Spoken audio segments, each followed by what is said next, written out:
Bismillahirrahmanirrahim. Assalamualaikum warahmatullahi wabarakatuh.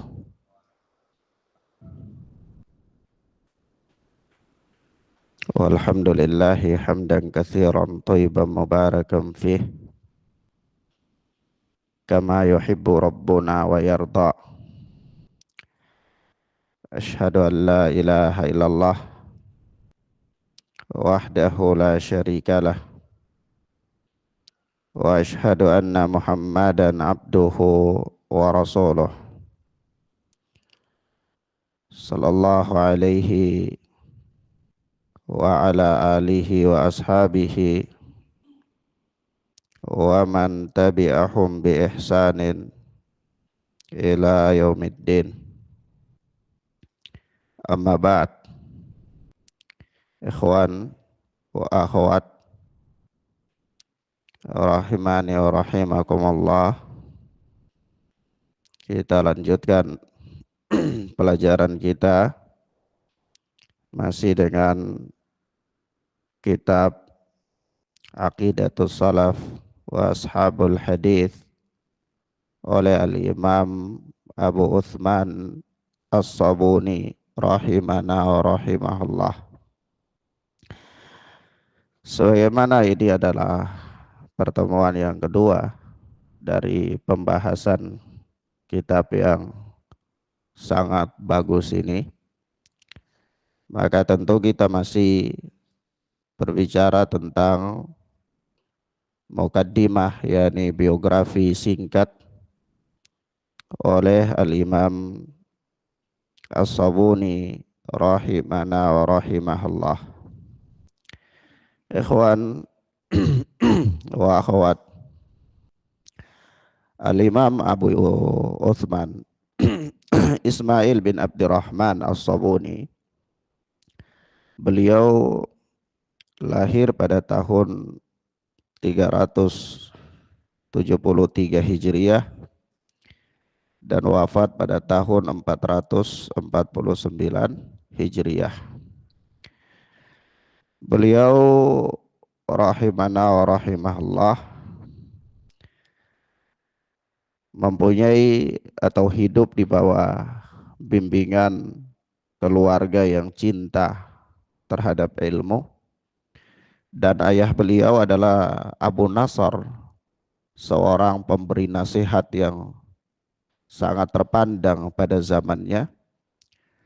Hanya saja karena beliau mempunyai pandangan-pandangan dan fanatisme terhadap madhab, maka beliau suatu ketika diserang dan dibunuh. Maka kita ingin katakan sekali lagi bahwa inilah di antara kerusakan-kerusakan fanatisme madhab. Maka fanatisme madhab itu membawa kepada banyak kerusakan sekali. Di antaranya sampai tidak segan-segan terjadinya pertumpahan darah. Maka wajar saja kalau seandainya kemudian ada sebagian para pentahqiq mengatakan bahwa madhab itu, fanatisme madhab dalam artian dia membawa kepada kerusakan demi kerusakan.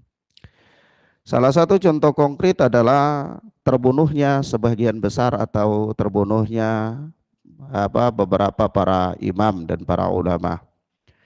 Abu Nasr misalnya, bapak daripada Al-Imam As-Sabuni, itu terbunuh karena fanatisme madhab pula. Nah, ketika beliau terbunuh itulah pada usia 9 atau 10 tahun, Al-Imam As-Sabuni menggantikan kedudukan bapaknya untuk memberikan nasihat. Masih muda sekali. Kalau kita pada usia segitu masih sibuk main bola, ya, masih sibuk cari cilok, masih sibuk saling dorong-dorongan di kamar mandi sampai pintu-pintu kamar mandinya rusak, ya, keran-keran airnya kita buka dan kita angkat tutup pada usia yang segitu. Ya, kadang-kadang usianya yang jenggotnya sudah panjang pun kalau wudhu seperti air tumpah dari satu galon besar. Ya, kita belum paham sekali tentang ilmu. Padahal jenggot kita sudah panjang, ya. Maka ikhwanna fiddin azani Allah wa iyyakum. Nah ini Al-Imam As-Sabuni rahimana wa rahimahullah. Beliau dinisbatkan kepada As-Sabun itu karena memang beliau keluarganya menekuni pekerjaan pembuat sabun dan penjual sabun. Maka kemudian beliau dinisbatkan kepada As-Sabuni. Kalau antum baca keterangan Al-Imam Ad-Dahabi dalam As-Siyar tentang biografi Al-Imam As-Sabuni, sebagaimana telah ana singgung pada mukadimah awal, bahwa Al-Imam Ad-Dahabi meletakkan Al-Imam As-Sabuni ini pada tabakat yang ke-23. Beliau hidup pada abad yang keempat sampai kelima Hijriyah. Pandangan-pandangan beliau dalam madhab fikih adalah Asy-Syafi'iyah. Berbeda kalau kemarin kitab yang telah kita tamat itu Syarh Sunnah Al-Imam Al-Barbahari, itu pandangan fikih beliau adalah Hambali. Ya.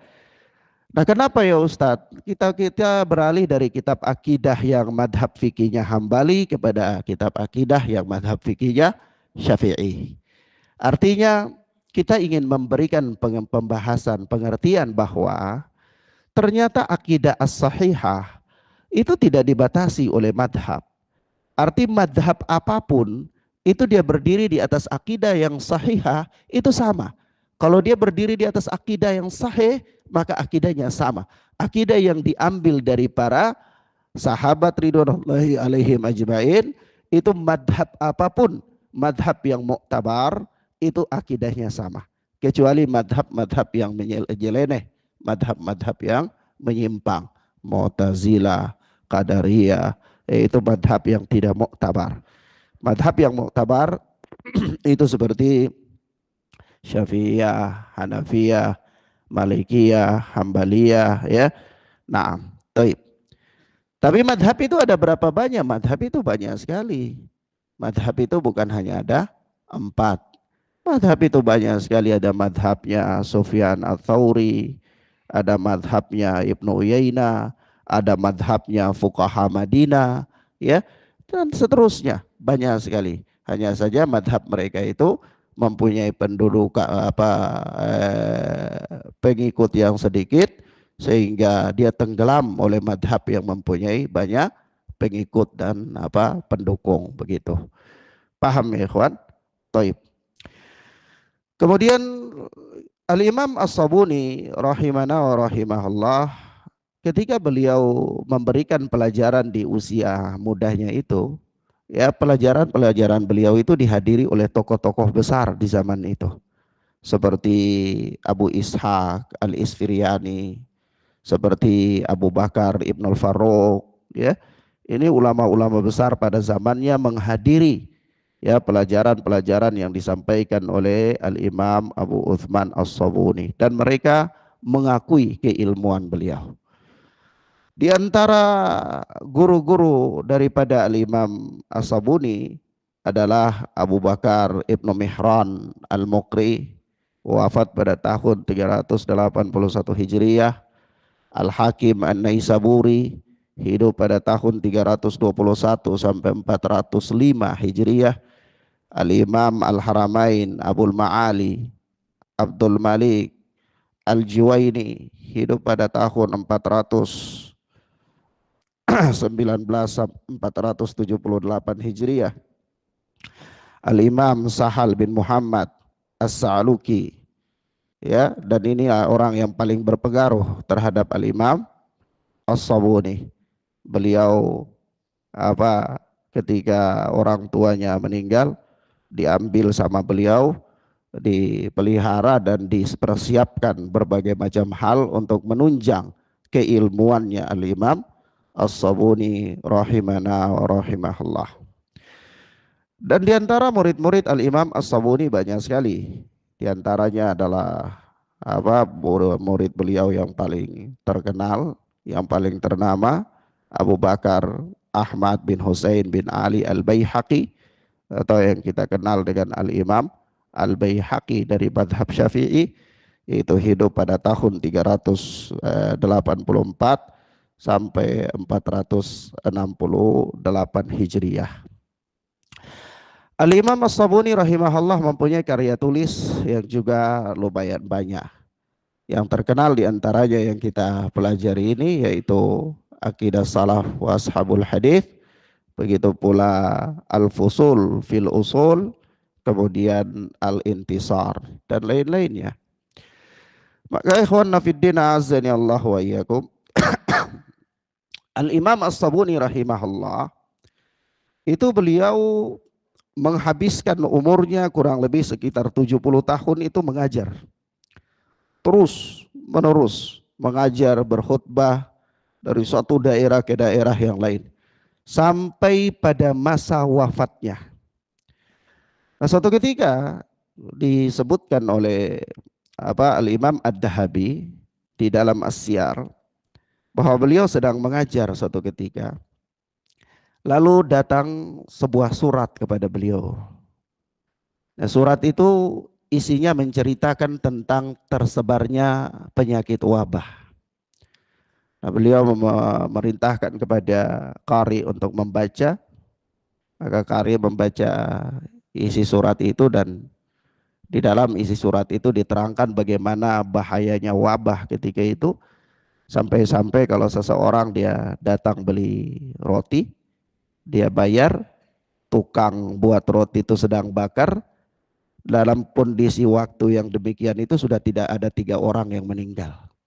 Ya, saking cepatnya itu wabah yang menyebar ketika itu, ya, orang mati itu sangat banyak sekali dan sangat cepat menyebarnya wabah ketika itu. Nah, ketika surat tersebut dibacakan kepada Al-Imam As-Sabuni, maka beliau kemudian memerintahkan sang pembaca itu untuk membaca firman Allah Subhanahu wa taala, afa aminal ladzina makaru sayyi'at ayyakhsifallahu bihimul ard. Apakah orang-orang yang membuat tipu daya itu merasa aman ya daripada Allah akan membenamkan mereka ke dalam apa? Ke dalam perut bumi. Nah, dan ketika itu Al-Imam As-Sabuni dalam keadaan mengajar itu langsung beliau dibawa turun dari tempat ngajarnya itu karena sakit perutnya sambil teriak-teriak. Dirawat selama beberapa hari dengan perawatan seadanya ketika itu, sakit yang luar biasa, dan karena wabah itulah, penyebab wabah itulah beliau rahimana wa rahimahullahu ta'ala wafat. Dan ikhwan wa akhwat, saya ingin katakan bahwa perhatian dan kepedulian para ulama terhadap keselamatan umat itu jauh lebih besar daripada perhatian mereka terhadap keselamatan mereka sendiri. Kita lihat banyak sekali, seperti Al-Imam Sufyan Ats-Tsauri. Suatu ketika beliau diranda sakit yang luar biasa. Maka dokter mengatakan kepadanya, engkau harus istirahat, gak boleh ngajar, dan kurangi rasa takutmu kepada Allah Subhanahu wa ta'ala. Nah, rasa takut yang terlalu tinggi ini menyebabkan apa? Rusak pembuluh darahmu. Kata dia, kata Sufyan Ats-Tsauri rahimana wa rahimahullah, beliau enggan untuk menuruti nasihat daripada sang dokter itu, dan beliau terus ya berdasarkan kebiasaannya, dan beliau wafat dalam kondisi yang demikian. Kita lihat pula Al-Hafidh Ibnu Katsir rahimahullah, dalam masa tuanya dalam keadaan buta, nggak bisa melihat apa-apa, tetapi kepeduliannya terhadap keselamatan umat itu begitu luar biasa, terus meriwayatkan hadis, tetap mengajarkan ilmu. Kita zaman sekarang kadang-kadang buang angin 3 kali sudah nggak ngajar 1 minggu, ya. Padahal ini adalah Ustadz, orang alim yang umat ini menunggu ilmu mereka, menunggu bimbingan mereka, menunggu arahan mereka. Tapi mereka sibuk-sibuk main raket, sibuk main voli. Lalu bagaimana umat ini mau dibimbing dengan apa? Umat ini mau dijaga dengan apa? Kalau para alimnya saja sudah menyia-nyiakan waktunya dalam mengarahkan dan membimbing umat. Kita melihat perjalanan para ulama. Mereka sangat mengorbankan diri mereka untuk keselamatan umat. Sampai-sampai di antara mereka sekian banyak para ulama yang rela hidup membujang untuk apa? Untuk berjihad. Bagaimana berjuang untuk membentengi umat ini. Sampai-sampai suatu ketika ada seorang imam, saya lupa namanya. Itu dia ada seorang wanita kaya raya menawarkan diri kepadanya untuk menikah. Kalau kita ini jangankan wanita kaya raya menawarkan diri, dengar ada janda kaya aja udah ya. Kita punya daftar sudah full. Mana janda kaya di sekitar Keranggan ini? Elang 5. Ya. Mana janda kaya di sini? Kita sudah daftar kayak petugas sensus saja. Ya. Tapi ini ikhwan fiddin azani Allah wa iyyakum, padahal modal nggak punya. Kadang-kadang ilmu nggak punya, harta nggak punya. Lalu dengan apa kita mau hidupi orang? Dengan apa kita mau nafkahi mereka? Modal celana dalam doang. Ikhwan fiddin azani Allah wa iyyakum. Tapi semangat. Ya nggak apa-apa, kita hargai semangatnya. Maka ikhwan fiddin azani Allah wa iyyakum. Seorang penuntut ilmu, seorang alim, perhatiannya terhadap umat dan terhadap ilmu jauh lebih besar dari perhatiannya terhadap keselamatan dirinya sendiri. Berapa banyak para ulama yang mereka kemudian diangkat dari tempat ngajarnya karena kondisi sekarat. Ya, dalam kondisi sekarat mereka ngajar. Kenapa? Keselamatan umat. Maka ikhwan fiddin azani Allah wa iyyakum, ketika itu ada seorang wanita kaya datang kepada seorang syekh menawarkan dirinya untuk dinikahi. Apa jawaban syekh itu? Saya tidak butuh kepadamu. Ya, saya lagi sibuk. Ya, sibuk terhadap ilmu dan seterusnya. Apa jawaban wanita itu? Saya juga lebih tidak butuh terhadapmu. Tapi saya ini kaya. Saya mau menikah denganmu supaya harta saya ini diwariskan kepadamu. Supaya engkau gunakan untuk apa? Umat, begitu katanya. Ya. Subhanallah. Maka kemudian akhwana fiddin azani Allah wa yakum, banyak sekali kalau kita mau lihat kisah-kisah para ulama bagaimana mereka apa menghabiskan umur mereka, menghabiskan fokus mereka ya semata-mata untuk apa? Umat. Suatu ketika Al-Alama Ibnu Bas rahmatullah alaih itu dalam satu safar dan kebiasaannya Asy-Syaikh itu kalau bersafar sering membawa buku-buku dan beliau meminta orang yang ikut dengan beliau untuk membacakan buku-buku itu dan beliau dengar, dibaca sepanjang perjalanan itu, baca, beliau dengar. Ada yang beliau kasih taklik, beliau harus kasih taklik, ada yang enggak, ya sudah dibaca, beliau dengar. Nah suatu ketika sampai pada suatu perjalanan yang sangat indah jalannya, maka pembaca ini diam. Syekh menunggu lama, gak ada yang baca. Kata beliau, kenapa diam? Kata mereka, ya pemandangannya sangat bagus ya Syekh. Apa kata Syekh? Hanya dengan kenikmatan dirimu memandang pemandangan ini, umat engkau korbankan. Gini aja, sudah. Kalau lewat begini pemandangan yang indah sebelah mana? Kanan. Kamu yang kanan lihat, yang kiri baca. Nanti kalau pulang, kamu lihat yang kiri, lihat pemandangan kiri, yang kanannya baca, gantian. Nanti sampai di tempatnya kalian cerita yang kau lihat.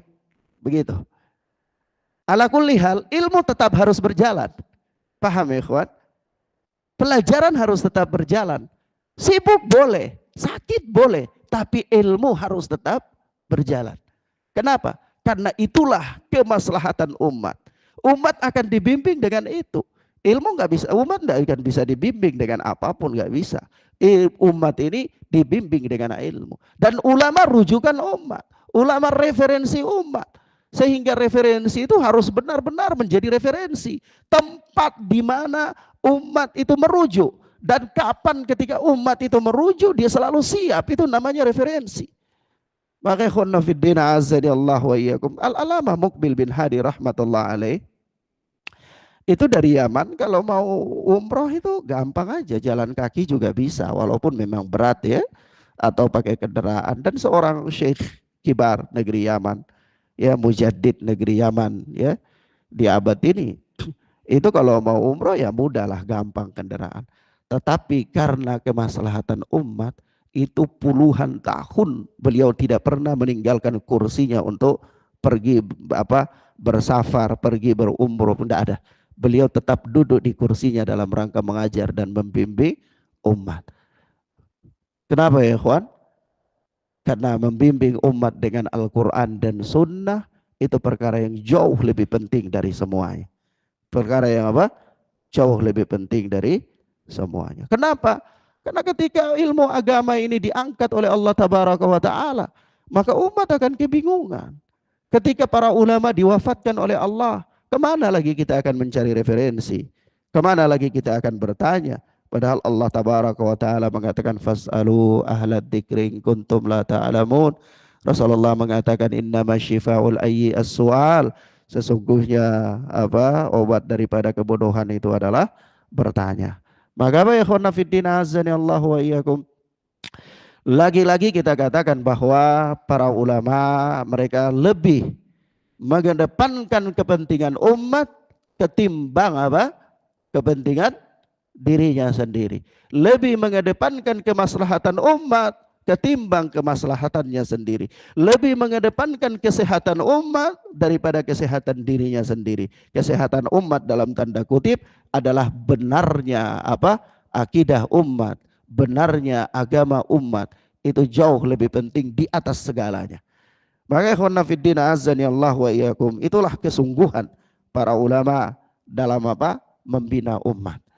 Maka sangat disayangkan dan sangat disayangkan, entah berapa kali kita katakan sangat disayangkan, kalau seandainya ada seorang alim kemudian dia banyak menghabiskan waktunya dengan alasan dia berolahraga, banyak menghabiskan waktunya dengan alasan dia bahasa modernnya sekarang itu healing healing, sudah terus capek nggak ngajar, kasihan sekali, sangat disayangkan. Tanggung jawabnya terhadap umat ini perkara yang harus dimotivasi lagi supaya dia benar-benar merasa memiliki umat dan merasa bertanggung jawab terhadap umat. Nah, baik. Demikian akhwana fiddin azani Allah wa iyyakum, kita masuk pada mukaddimah Syekh atau Al-Imam Abu Uthman As-Sabuni rahimana wa rahimahullah. Berkata Al-Imam Abu Uthman As-Sabuni rahimana wa rahimahullah, alhamdulillahi rabbil alamin wal aqibatu lil muttaqin wa sallallahu wa sallama ala nabiyyina Muhammadin wa alihi wa sahbihi ajma'in, amma ba'd. Segala puji bagi Allah Rabbul Alamin, wal aqibatu lil muttaqin, dan segala kesudahan yang baik adalah milik orang-orang yang bertakwa. Wa sallallahu wa sallama ala nabiyyina Muhammadin wa ala alihi wa sahbihi ajma'in. Salawat dan salam semoga tercurahkan kepada Nabi kita Muhammad sallallahu alaihi wa alihi wasallam dan kepada keluarganya dan kepada seluruh para sahabatnya. Amma ba'd. Ikhwan wa akhwat,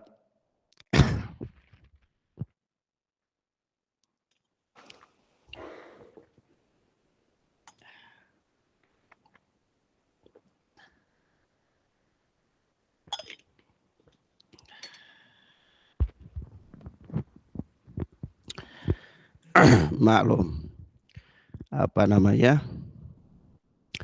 kayaknya kurang kopi, makanya kita lihat di sini Al-Imam As-Sabuni rahimahullah memulai beliau dengan kitab beliau ini dengan memuji dan menyanjung Allah Subhanahu wa taala. Kata beliau, alhamdulillahi rabbil alamin, segala puji bagi Allah Subhanahu wa taala. Tentu ini adalah dalam rangka meneladani Rasulullah sallallahu alaihi wa alihi wasallam Rasulullah dalam memulai nasihat beliau, itu beliau memuji Allah Subhanahu wa taala. Dan Allah Subhanahu wa taala berfirman, alhamdulillahi rabbil alamin. Tentu pujian dengan alhamdu adalah berbeda dengan pujian dengan apa? Athana, berbeda dengan apa? Al-madhu.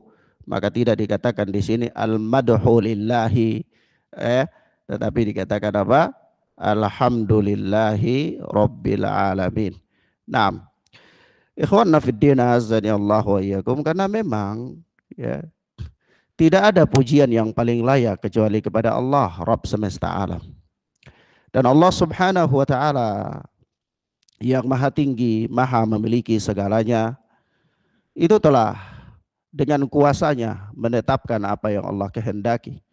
Dan tidak ada daya dan upaya yang disanggupi oleh manusia tanpa kekuasaan Allah Subhanahu wa taala. Dan tentunya manusia hendaklah memuji Allah Azza wa Jalla atas berbagai macam nikmat dan karunia yang Allah berikan kepadanya. Kemudian kita lihat di situ adalah Al-Imam As-Sabuni rahimana wa rahimahullah mengatakan wal aqibatu lil muttaqin, dan kesudahan yang baik milik orang-orang yang bertakwa. Karena memang Allah Subhanahu wa taala memerintahkan kita untuk bertakwa kepada Allah, dan ketakwaan adalah merupakan tujuan daripada setiap hamba yang mencari jalan keselamatan kepada Allah Tabaraka wa taala. Tidak ada jalan keselamatan yang bisa mendekatkan manusia kepada Allah kecuali dengan takwa. Dan tidak ada pula kebahagiaan yang bisa diraih oleh seorang manusia juga kecuali dengan takwa kepada Allah Subhanahu wa taala.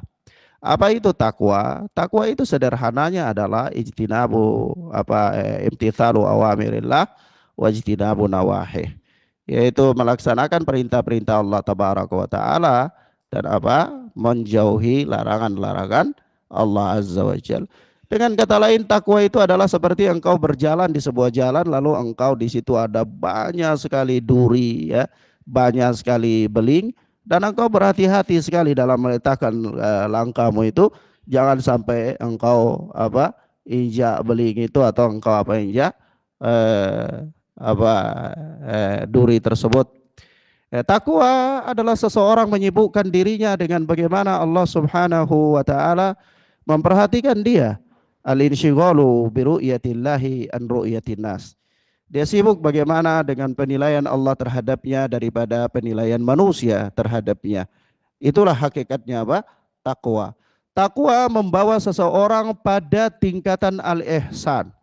Tingkatan yang kata Nabi sallallahu alaihi wasallam, anta'budallaha ka'annaka tarahu fa in lam takun tarahu fa innahu yarak. Engkau beribadah kepada Allah seolah-olah engkau melihat Allah, namun jika engkau tidak sanggup melihat Allah, maka ketahuilah sesungguhnya Allah melihat engkau, ya.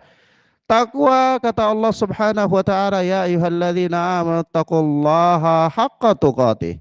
Hai orang-orang yang beriman, bertakwalah kalian kepada Allah dengan sebenar-benar ketakwaan. Allah Tabaraka wa taala berfirman, fattaqullaha mastata'tum. Bertakwalah kalian kepada Allah sekemampuan kalian. Artinya sampai pada batas yang kalian sanggupi. Kalau kalian tidak sanggupi, maka itu adalah perkara-perkara yang la yukallifullahu nafsan illa wus'aha. Artinya lakukan perintah-perintah Allah, lakukan kewajiban-kewajiban, hindarilah larangan-larangan semaksimal mungkin sampai pada batas yang kalian tidak sanggup. Kalau batas yang kalian tidak sanggup, maka itulah batas yang dimaafkan oleh Allah Subhanahu wa ta'ala. Nah, takwa definisinya terlalu luas. Takwa, para ulama membahasnya berjilid-jilid tentang hakikat daripada takwa. Tetapi intinya takwa itu kembali kepada bagaimana seseorang memperbaiki dirinya di hadapan Allah Subhanahu wa ta'ala. Dia sibuk bagaimana dia memperbaiki dirinya di hadapan Allah Azza wa Jal. Dalam setiap apa kesempatannya, setiap keadaannya dia hiasi dengan takwa kepada Allah Tabaraka wa Ta'ala. Dan apa ya ikhwana fiddina azani Allah wa iyyakum, takwa itu perlu istiqamah di atasnya. Takwa itu perlu apa? Istiqamah di atasnya. Berapa banyak orang yang pada awalnya dia bersemangat, pada awalnya dia gigih, tapi kemudian di pertengahannya dia lemah, atau bahkan di akhirnya dia menghilang. Ya, maka dari itu takwa itu juga perlu istiqamah, perlu continue. Maka dari itu kita selalu ya berdoa kepada Allah, meminta kepada Allah Subhanahu wa taala agar senantiasa Allah mengistiqamahkan kita di atas ketakwaan. Rasulullah sallallahu alaihi wasallam mengajarkan kita untuk berdoa, Allahumma ya muqallibal qulub, tsabbit qalbi ala dinik, ya musarrifal qulub, sarrif qalbi ala ta'atik. Ya Allah, zat yang maha membolak-balik hati manusia, baliklah hatiku di dalam agamamu. Ya Allah, zat yang maha membolak-balik hati manusia, baliklah hatiku di atas ketakwaan kepadamu. Kita juga berdoa, Allahumma arinal haqqa haqqan warzuqna ittiba'ah, wa arinal batila batilan warzuqna ijtinabah. Ya Allah, tunjukilah kami yang benar itu adalah benar, dan tunjukilah, berikanlah kami kekuatan untuk mengikutinya, dan tunjukilah kami yang salah itu adalah salah, yang batil itu adalah batil, dan berikanlah kami kekuatan untuk apa? Untuk menghindari kebatilan itu. Kenapa ya kawan? Karena berapa banyak orang dia telah mengerti tentang kebaikan, tetapi dia tidak berdaya untuk mengikuti kebaikan tersebut. Dia tahu tentang kebaikan, tetapi hanya sebatas pengetahuannya saja. Dia mau bergabung dengan kebaikan itu sulit sekali. Apa bukti konkretnya? Contoh konkretnya banyak. Kita lihat ya kawan, di zaman Rasulullah Sallallahu Alaihi Wasallam atau zaman yang lebih jauh dari itu, katakanlah apa namanya Nabi Allah Ibrahim Alaihi Salatu Wassalam. Ya. Kemudian setelah Nabi Allah Ibrahim alaihi salatu wassalam, kita lihat Nabi Muhammad sallallahu alaihi wasallam, itu paman beliau. Ya, siapa paman beliau? Abu Talib. Paman Rasulullah itu, Abu Talib itu jadi besan Rasul apa enggak? Besan apa enggak? Besan apa enggak? Besan ya? Kenapa besan Pak Edi?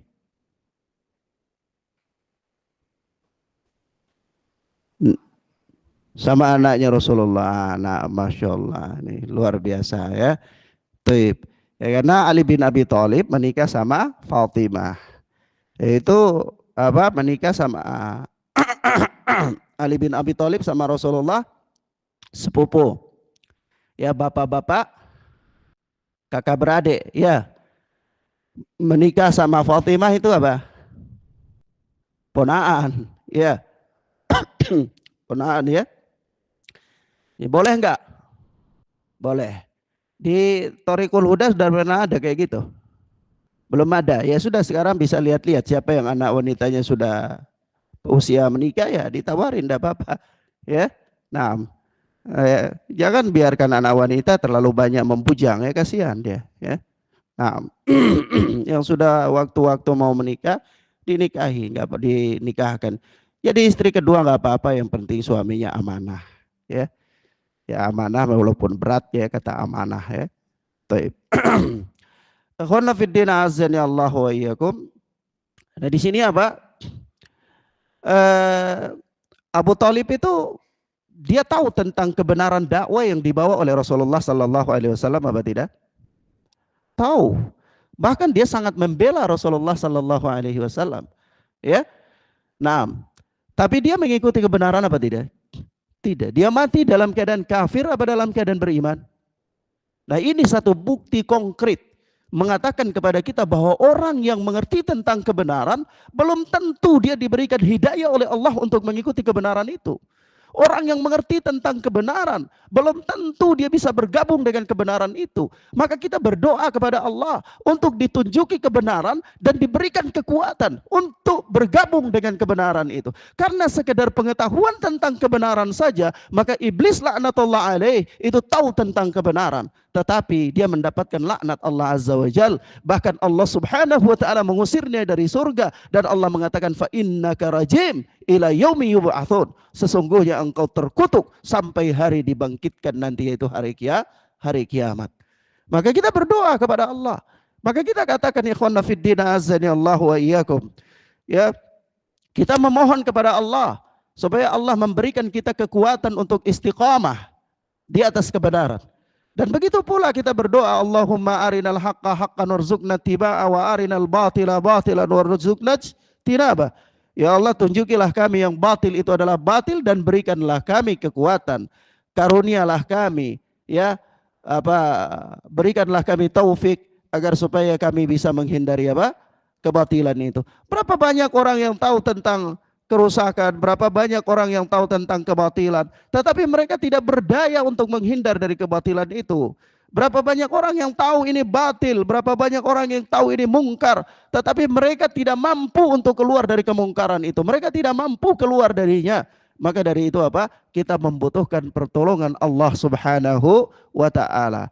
Maka jangan sandarkan hidayah yang Allah berikan kepada Anda itu kepada diri Anda, atau kepada kemampuan Anda, atau kepada guru Anda. Jangan, tapi sandarkanlah itu kepada Allah Jalla wa'ala. Maka ikhwanna fiddin azani Allah wa iyyakum, maka lagi-lagi kita katakan bahwa takwa itu membutuhkan istiqamah. Nah, orang yang istiqamah itu dia harus mencari jalan-jalan supaya bisa istiqamah. Kenapa? Karena tidaklah Allah Azza wa Jal menjadikan sesuatu, melainkan Allah jadikan beserta dengan sesuatu itu sebab-sebabnya, ya, supaya logis bagi manusia. Bukan Allah tidak mampu untuk menjadikan sesuatu itu tanpa sebab, bukan.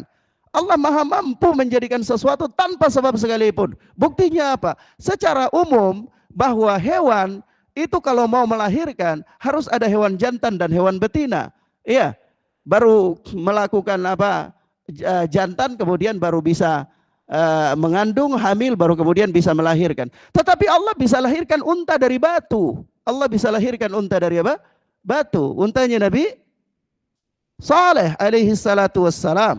Ya, secara umum manusia itu lahir harus ada pernikahan dulu. Tetapi Allah Subhanahu wa taala melahirkan Nabi Allah Isa alaihi salatu wassalam tanpa adanya pernikahan. Maryam, ya, as-siddiqah, tidak melakukan pernikahan dengan lelaki siapapun. Mahfum ya kawan? Artinya Allah bisa mampu untuk melakukan itu semua. Tetapi supaya logis bagi manusia, pada umumnya Allah Azza wa Jal menakdirkan sesuatu, menetapkan sesuatu itu dengan menetapkan sebab-sebabnya pula. Ya. Nah, sebab itu berapa banyak orang yang dia tergelincir itu karena dia sendiri melakukan sebab-sebab ketergelinciran. Allah Azza wa Jal mengatakan falamma zagu azaghallahu qulubahum. Tatkala mereka itu sudah mulai miring kepada penyimpangan, maka Allah pun membuat mereka jadi menyimpang. Allah membuat hati-hati mereka menyimpang. Kenapa? Dia sudah melakukan sebab-sebab untuk itu. Dia sudah melakukan sebab-sebab untuk apa? Untuk menyimpang.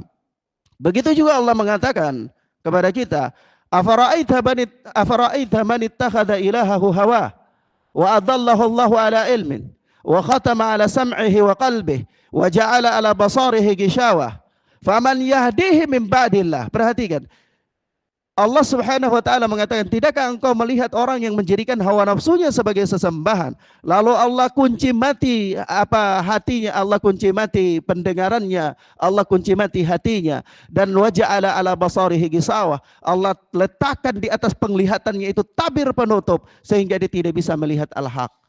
Dia disesatkan. Kenapa dia sesat?